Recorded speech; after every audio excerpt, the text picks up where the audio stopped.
ಇಲ್ಲಿ ನಡೆದಿರ್ತಕ್ಕಂತಹ ಎಲ್ಲ ಜನತೆಗೆ ಕನ್ನಡಾಭಿಮಾನಿಗಳಿಗೆ ಮತ್ತೊಮ್ಮೆ ಜೋರಾದ ಸ್ವಾಗತವನ್ನು ಕೋರ್ತಾ ಇದ್ದೀವಿ. ನಮ್ಮ ಕನ್ನಡ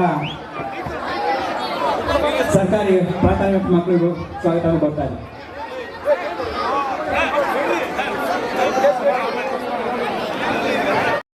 ಸುಮ್ಮನೆ ಇದ್ರೆ ಕಾರ್ಯಕ್ರಮ ಮಾಡುತ್ತೇವೆ. ನಿಮಗೋಸ್ಕರ ತಾನೇ ಕರ್ಸಿರ್ತಾರಲ್ಲ, ಯಾರಿಗೋಸ್ಕರ ಕರ್ಸಿದ್ದೀವಿ? ನಿಮಗೋಸ್ಕರ ತಾನೆ ಅಲ್ವಾ? ಸುಮ್ಮನೆ ಇರ್ಬೇಕು, ಸೈಲೆಂಟ್ ಆಗಿದ್ರೆ ಅವರು ಮಾತಾಡ್ತಾರೆ.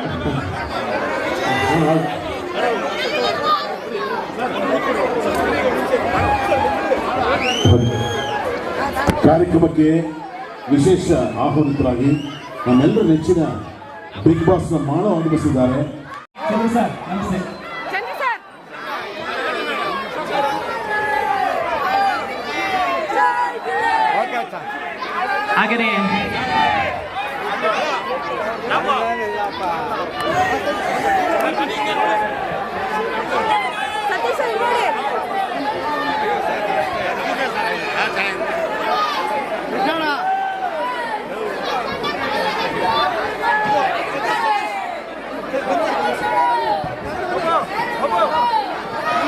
ಹಾಗೆಯೇ ಈ ಒಂದು ಕಾರ್ಯಕ್ರಮದ ಮುಖ್ಯ ರೂವಾರಿಗಳು ಆದಂಥ ಮಾಜಿ ಸದಸ್ಯರು, ಬಿಬಿಎಂಪಿ ಅಧ್ಯಕ್ಷರು, ಸ್ಥಾಯಿ ಸಮಿತಿ ಮಾಜಿ ಅಧ್ಯಕ್ಷರು